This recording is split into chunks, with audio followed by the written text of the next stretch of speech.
Welcome to Westchester United Methodist Church, a place where all are welcome and all are affirmed as beloved children of God. You're invited today to experience the Passion of the Rebel Jesus according to the Gospel of Mark. I'm Pastor Lyda. This is Marta Lear and Kimberly Emerson, and today we'll be sharing our Reader's Theater piece, The Passion of the Rebel Jesus. And he took again the 12, and began to tell them what things should happen unto him, saying, Behold, we go up to Jerusalem, and the Son of Man shall be delivered unto the chief priests and unto the scribes. And they shall condemn him to death, and shall deliver him to the Gentiles. And they shall mock him, and shall scourge him, and shall spit upon him. and shall kill him. And the third day he shall rise again. And when Jesus and the disciples drew close to Jerusalem at the Mount of Olives, he said to two of his disciples, Go into the village opposite you, and as soon as you enter it, you will find a colt tied on which no one has sat. Loose it and bring it. And if anyone says to you, Why are you doing this? Say, The Lord has need of it, and immediately send it here. So the disciples went their way and found the colt tied to the door outside on the street, and they untied it. But some of those who stood there said to them, What are you doing, loosing the colt? And the disciples spoke to them just as Jesus had commanded, so they let them go. Then they brought the colt to Jesus and threw their clothes on it, and he sat on it. And many spread their clothes on the road, and others cut down leafy branches from the trees and spread them on the road. Then those who went before and those who followed cried out, saying, Hosanna! Blessed is he who comes in the name of the Lord. Blessed is the kingdom of our father David that comes in the name of the Lord. Hosanna in the highest. And Jesus went into Jerusalem and into the temple. When he had looked around at the things, as the hour was already late, he went out to Bethany with the 12. Now the next day, when they had come out from Bethany, Jesus was hungry. He saw from afar a fig tree having leaves and went to see if perhaps he would find something on it. When he came to it, he found nothing but leaves, for it was not the season for figs. In response, Jesus said to it, Let no one eat fruit from you ever again. And his disciples heard it.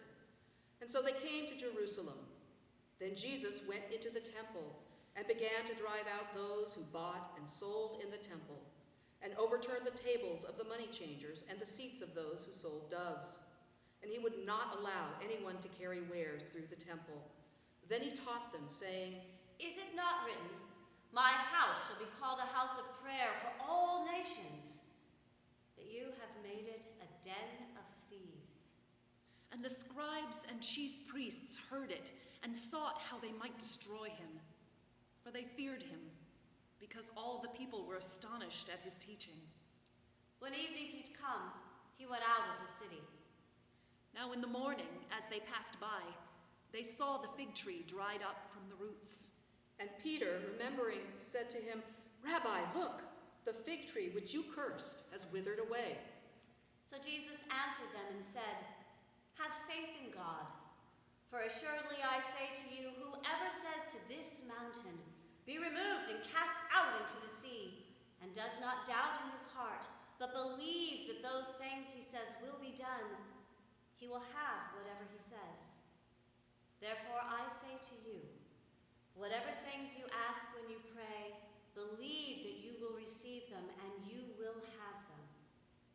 And whenever you stand praying, if you have anything against anyone, forgive them, that your Father in heaven may also forgive you your trespasses. But if you do not forgive, neither will your Father in heaven forgive your trespasses. Then they came again to Jerusalem. And as Jesus was walking in the temple, the chief priests, the scribes, and the elders came to him. By what authority are you doing these things? And who gave you the authority to do these things? But Jesus answered, saying, I will also Then answer me, and I will tell you by what authority I do those things. The baptism of John, was it from heaven or from men? Answer me. And they reasoned among themselves, "If we say from heaven, he will say, 'Why then did you not believe him?' But if we say from men," they feared the people, for all counted John to have been a prophet indeed. So they answered, "We do not know." And Jesus said to them, "Neither will I tell you by what authority I do these things." Then one of the scribes came, and having heard them reasoning together, perceiving that he had answered them well, asked him, "Which is the first commandment of all?" Jesus answered him, "The first of all the commandments is, 'Hear, O Israel, the Lord our God, the Lord is one. And you shall love the Lord with all your heart, with all your soul, with all your mind, and with all your strength.' This is the first commandment. And the second like it is this, 'You shall love your neighbor as yourself.' There is no other commandment greater than these." So the scribe said to him, "Well said, teacher. You have spoken the truth, for there is one God, and there is no other but he. And to love him with all the heart, with all the understanding, with all the soul, and with all the strength, and to love one's neighbor as oneself is more than all the whole burnt offerings and sacrifices." When Jesus saw that he had answered wisely, he said to him, "You are not far from the kingdom of God." But after that, no one dared question him. After 2 days it was the Passover and the feast of unleavened bread. And the chief priests and the scribes sought how they might take him by trickery and put him to death. But they said, "Not during the feast, lest there be an uproar of the people." And being in Bethany at the house of Simon the leper, as he sat at the table, a woman came having an alabaster flask of very costly oil of nard. Then she broke the flask and poured it on his head. But there were some who were indignant among themselves. "Why was this fragrant oil wasted? For it might have been sold for more than 300 denarii and given to the poor." And they criticized her sharply. But Jesus said, "Let her alone. Why do you trouble her? She has done a good work for me, for you have the poor with you always, and whenever you wish, you may do them good. But me, you do not have always. She has done what she could. She has come beforehand to anoint my body for burial. Assuredly, I say to you, wherever this gospel is preached in the whole world, what this woman has done will also be told as a memorial to me."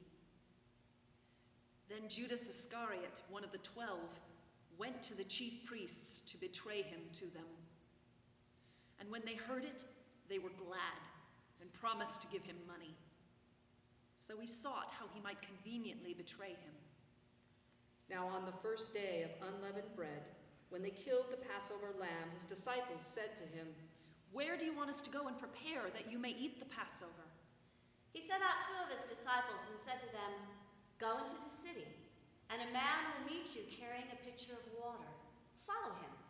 Wherever he goes in, say to the master of the house, 'The teacher says, where is the guest room in which I may eat the Passover with my disciples?' Then he will show you a large upper room, furnished and prepared. There make ready for us." So his disciples went out and came into the city and found it just as he had said to them, and they prepared the Passover. In the evening he came with the 12. As they sat and ate, Jesus said, "Assuredly, I say to you, one of you who eats with me will betray me." And they began to be sorrowful and to say to him one by one, "Is it I? Is it I? Is it I?" It is one of the 12 who dips with me in the dish. The Son of Man indeed goes just as it is written of him. But woe to that man by whom the Son of Man is betrayed. It would have been good for that man if he had never been born." And as they were eating, Jesus took the bread, blessed and broke it, and gave it to them. Take, eat. This is my body. Then he took the cup, and when he had given thanks, he gave it to them. And they all drank from it. This is my blood of the new covenant, which is shed for many.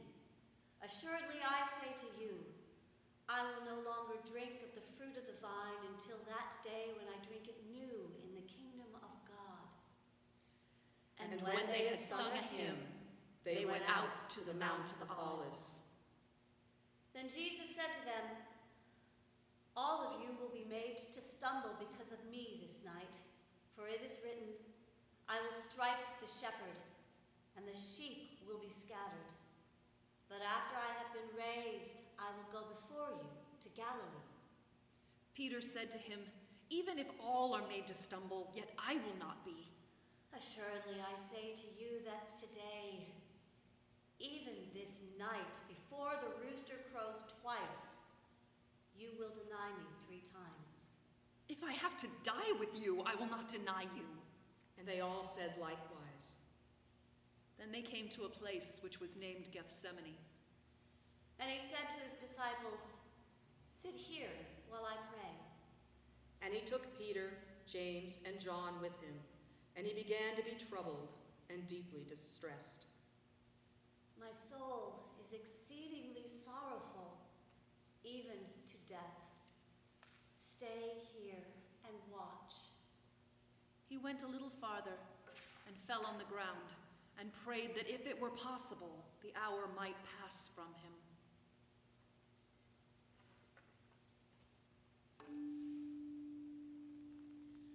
When Jesus wept the falling tear, in mercy flowed beyond all bound. When Jesus wept the trembling fear, since Jesus guilty trembled around. Since Jesus guilty trembled around, seized all the guilty world around.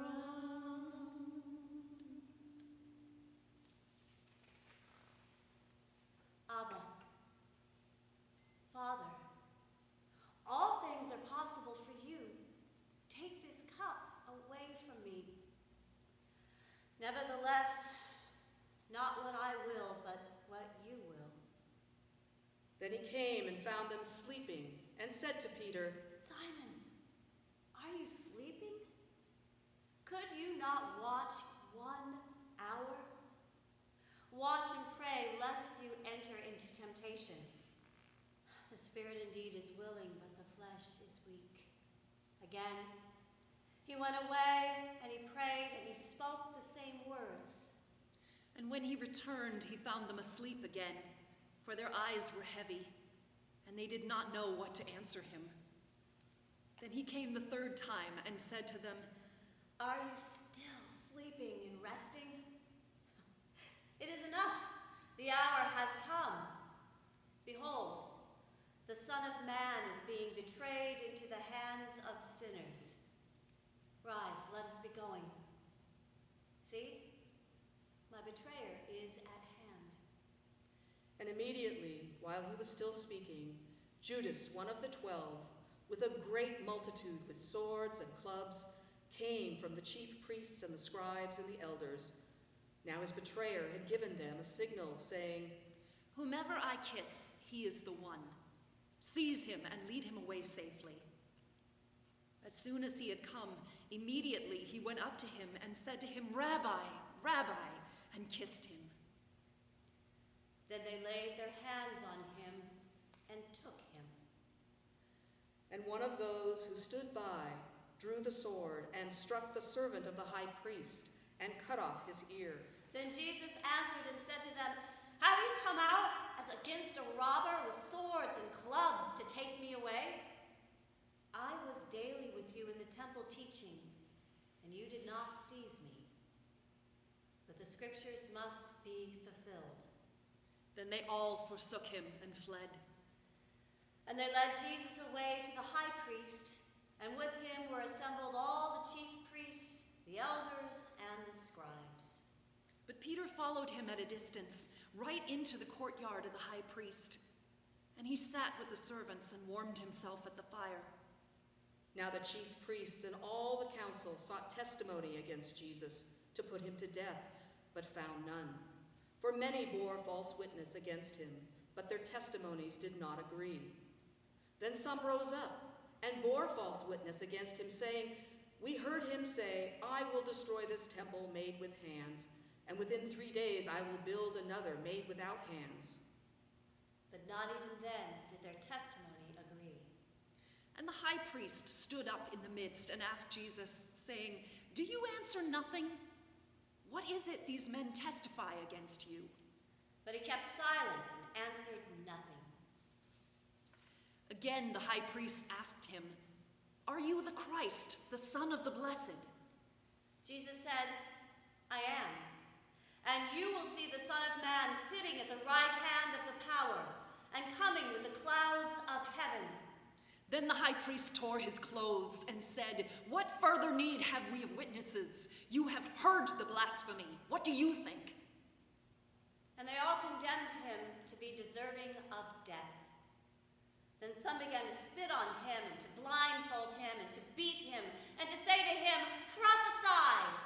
And the officers struck him with the palms of their hands. Now as Peter was below in the courtyard, one of the servant girls of the high priest came. And when she saw Peter warming himself, she looked at him and said, "You also were with Jesus of Nazareth." But he denied it, saying, "I neither know nor understand what you are saying." And he went out on the porch, and a rooster crowed. And the servant girl saw him again and began to say to those who stood by, "This is one of them." But he denied it again. And a little later, those who stood by said to Peter again, "Surely you are one of them, for you are a Galilean, and your speech shows it." Then he began to curse and swear, "I do not know this man of whom you speak." A second time the rooster crowed. Then Peter called to mind the words that Jesus had said to him, "Before the rooster crows twice, you will deny me 3 times." And when he thought about it, he wept. Immediately in the morning, the chief priests held a consultation with the elders and scribes and the whole council. And they bound Jesus, led him away, and delivered him to Pilate. "Are you the king of the Jews?" "It is as you say." And the chief priests accused him of many things, but he answered nothing. Then Pilate asked him again, saying, "Do you answer nothing? See how many things they testify against you." But Jesus still answered nothing, so that Pilate marveled. Now at the feast he was accustomed to releasing one prisoner to them, whomever they requested. And there was one named Barabbas, who was chained with his fellow rebels. They had committed murder in the rebellion. Then the multitude, crying aloud, began to ask him to do just as he had always done for them. But Pilate answered them, saying, "Do you want me to release to you the king of the Jews?" For he knew that the chief priests had handed him over because of envy. But the chief priests stirred up the crowd, so that he should rather release Barabbas to them. Pilate answered and said to them again, "What then do you want me to do with him whom you call the king of the Jews?" So they cried out again, "Crucify him!" Then Pilate said to them, "Why? What evil has he done?" But they cried out all the more, Crucify him! So Pilate, wanting to gratify the crowd, released Barabbas to them, and he delivered Jesus, after he had scourged him, to be crucified. Then the soldiers led him away into the hall called Praetorium, and they called together the whole garrison. And they clothed him with purple, and they twisted a crown of thorns, put it on his head, and began to salute him. "Hail, King of the Jews!" Then they struck him on the head with a reed, and they spat on him, and bowing the knee, they worshipped him. And when they had mocked him, they took the purple off him, put his own clothes on him,